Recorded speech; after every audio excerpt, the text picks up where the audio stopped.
What's going on, guys? I am back today to react to more hat format gameplay. This is a match from the most recent Pleiades Payout 4 that recently concluded, which, if you haven't checked out my video on the actual tournament report for that event, you should definitely check that out. I will have it linked in the description for my video on that so you can see what decks actually entered this event. And also, if you would like me to potentially react to some of your own hat format gameplay, in the description you can also find out the information on how you can send me your replays, and maybe I will react to them on this channel. But without further ado, let's get into this game. Here we have a semifinals match from that event. We have RM Yu-Gi-Oh! On Constellar Artifact versus Mad Hatter on Geargia. For the sake of this, if you had watched the tournament review, this is Tempest. I guess they just have a different name online for this, but let's actually get into this game. So starting out with the rock, paper, scissors. Crazy rock, paper, scissors here. Let's see who actually gets it. It looks like RM Yu-Gi-Oh! Will be starting this one. And opening hands, we have Reinforcement of the Army, Constellar Cost, Tenki, Instant Fusion Tenki, and they have Geargia Arsenal, MST, Breakthrough Skill, Upstart Goblin, and Soul Charge. Arm draws for turn and finds a copy of Constellar Cost. They'll start with Rhoda to get a Pollux. Summon the Pollux, use the effect to get the cost, use costs, and increase both levels, and go for a early Durendal. Very cool to see that.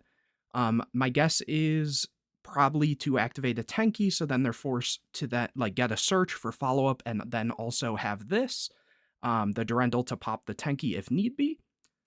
Oh, they use the effect actually just to shuffle the hand, so I guess, trying to find more traps or something, so we will actually see what ends up being the new starting hands.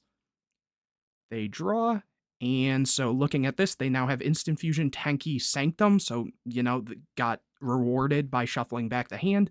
Sometimes I do forget that that has the shuffling effect, funny enough. And a Sombre, which will be very good for follow-up. In general, this hand, is very good for follow-up just because of what it has. And the new hand here is Geargia Arsenal, Max C, Ice Hand, Fiendish Chain, and Book of Moon. So finding the Max C is nice, finding the Ice Hand, unfortunately against, artifacts isn't the greatest, but we do see that, and Book of Moon, and so let's see what happens. They activate Tenki to get a cost. Makes sense because, the next turn Sombre can always add something back from grave, as well as, the Instant Fusion will give them access to a rank 5 on its own with costs. Then they set the Sanctum past turn. They find a copy of Upstart, which they use, and get, unfortunately, another Ice Hand. That is not very lucky for them, which they set with the Fiendish Chain and Book of Moon, and they attempt to end phase. Here we see Arm go for the Sanctum. They think for a second, and they go for Moraltech. Draw for turn. Unfortunately, another Moraltech, but here, they have enough things that they can make another rank 5. They summon the Sombre. I'm guessing they could also be thinking that this is a, Geargia Armor or something. So let's see what they go for. They then activate Instant Fusion. Interesting to see the Sombre come down as the normal summon first before going for Instant Fusion, because I feel like that could potentially, make a torrential play live or something, and they don't, I guess they have the Durendal if need be to actually stop a torrential, but I don't know. I feel like maybe the order of operations there was a little strange. Maybe just go for Instant Fusion first, especially to see if they drop the Max C or something, because then if not, the Sombre is just kind of sitting there. So here they do go for the Max C. They draw, overlay for Pleiades. They draw into another Arsenal and a Warning. Let's see, they go Book of Moon on the Pleiades, probably just trying to bait the effect right away. They bounce the Ice Hand, switch Durendal to attack, and push for some damage. And then they set the Moraltech, so pretty good to do that, especially because the Durendal, if they don't pop the Tenki, they'll probably go for the Unknown, and they'll just get kind of punished by it. Passing turn here, they draw another upstart, go for upstart, and there they find the torrential. Funny enough that I had brought that up earlier. So they go Ice Hand, go to attack into the Sombre, use the effect, pop the Unknown, summon the Fire Hand. The Moraltech will trigger, summoning back, summoning in defense, so they can't just, continuously crash into that, even though, Durendal is face up, so kind of irrelevant there. Here they attack over the Pleiades just to out it, set the warning, set the torrential, and pass. Here they summon the copy of Kos. And let's see, they go for the torrential. Here, chain Durendal to switch it to pop. Here they have the Fiendish, chain the double Cyclone to pop the Tenki and the Fiendish. So here the Kos will activate its effect to increase level, go for another copy of Pleiades, met by a warning, and life is looking low, but Sombre can use its effect, which, if you guys don't know, it has the effect right here that you can banish a Constellar monster from your graveyard, target a Constellar monster in your graveyard, add it to your hand, and then it also gains the effect that you have an additional normal summon of a Constellar for the turn. So banish costs to add costs, which then they can normal summon, and they just go for Dweller here. They don't even have to use the costs, just to out the Fire Hand in general, and that should be a game here. Yep, so moving on to game number 2. Let's see. So Mad Hatter here will be starting. Opening hands, Geargia Arsenal, Fiendish Chain, Book of Moon, Accelerator, Blackhorn, and Arm has Tenki, Lance, Call the Haunted, Instant Fusion, and Soul Charge. Draw for turn, another copy of Fiendish. They start by normal summoning the copy of Arsenal, use the effect, probably an armor here, yep. Use the effect to reset it, set Book of Moon, set everything. So we do see the double Fiendish Chain come down, the Book of Moon, and the Blackhorn. And passing turn, they draw a copy of Lance, activate Tenki, search costs, normal costs, use Instant Fusion, summon the Madolche. So here they're going for a rank 4, which, if we're looking at card economy here, it would be 1, 2, 3, 4, 5, 6. So I would assume not an Exciton here. Wait, they are going for Exciton. Did I get the math wrong here? No, it's 6 and 6. Interesting. Oh, unless they activate a Lance and then use it. So here they just Blackhorn, go for Soul Charge, summon the Kos, summon the Madolche. So you can actually summon the Madolche here. And the reason you can do that is because Instant Fusion does count as a, fusion summon. So here it says, like, this is treated as a fusion summon. So it's not like other effects where they wouldn't be able to do something like that. So just keep that in mind if, that's never come up for you.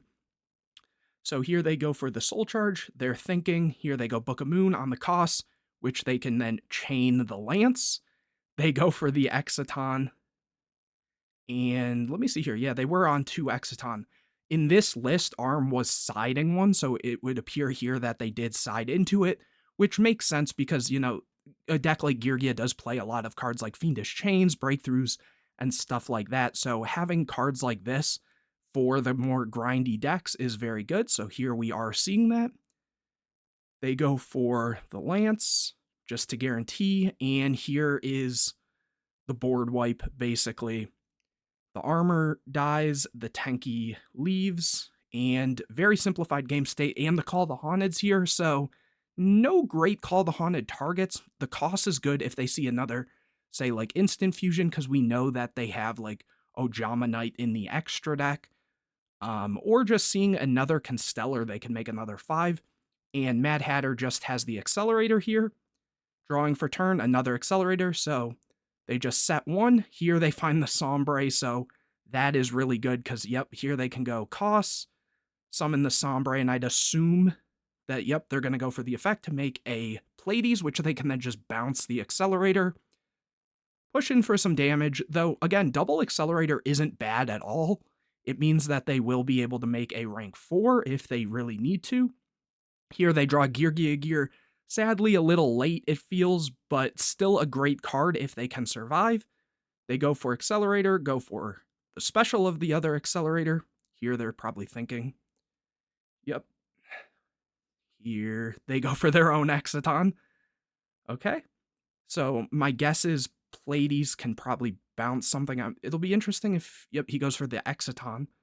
So he lets the Call the Haunted die, which in this exact situation probably made sense simply because there wasn't really any. Well, actually, if they go for Sombre, like off the Call the Haunted, then they could probably use this effect. No, target a Constellar in your graveyard.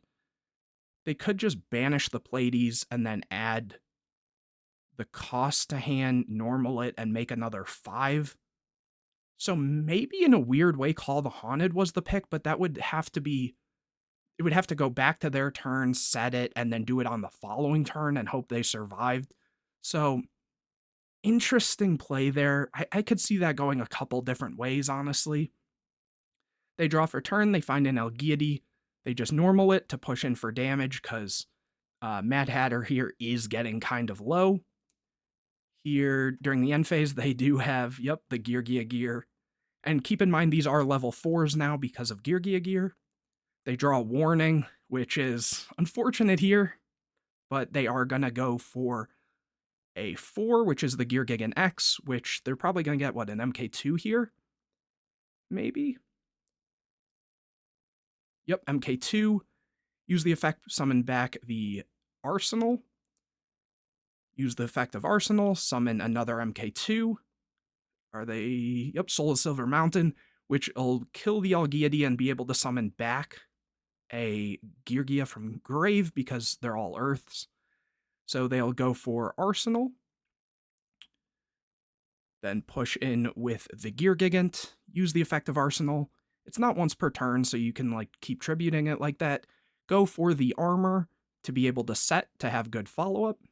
And set the Bluff. Here they find Instant Fusion, and it is going to a Game 3. So here we will see Aram start.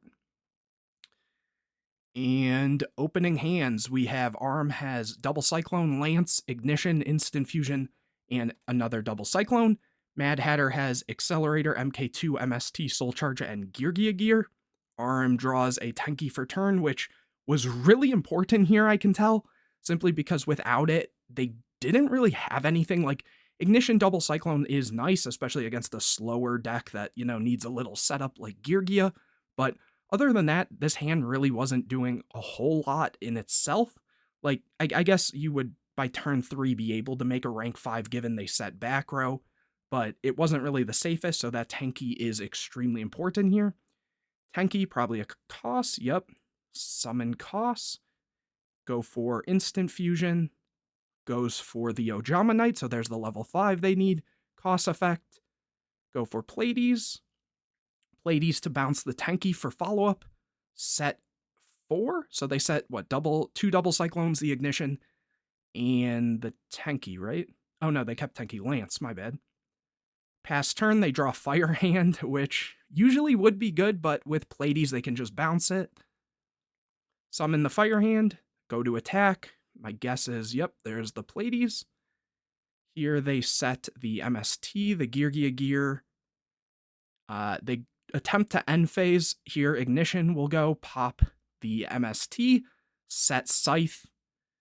Here they go for the double Cyclone, so clearing the Geargia Gear, and then the Scythe will summon back.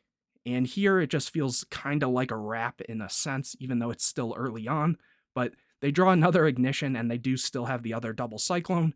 They have the Tenki, which can search costs and, go for another 5. They can make M7 over the Pleiades if need be. So let's see. Tenki into costs. Summon costs. Use the effect Shark Fortress. Really cool card. What this does is once per turn, you can detach a material from this card, target a face-up monster you control. It can make a second attack during each battle phase this turn. So it's a way to kind of OTK. Here, yep, there's the M7. Then they can Shark Fortress, making the M7 attack twice. And then they can go Gaia Dragon, And that's just game. 27 is 54, and 70, yep, that's exact game. So Aram ends up taking this one. And yeah, that was a pretty cool game. Very unfortunate game 3 there for Mad Hatter there. But hopefully you guys enjoyed this video. If you did, please leave a like on it. Comment any questions or videos you want to see in the future. Share this video with your friends. Make sure you're subscribed. And again, if you want me to react to your hat format replays, you can find all the information for that in the video description, as well as the video where I talk about this actual tournament that went on. So definitely check that out. And anyways, guys, I will see you in the next video.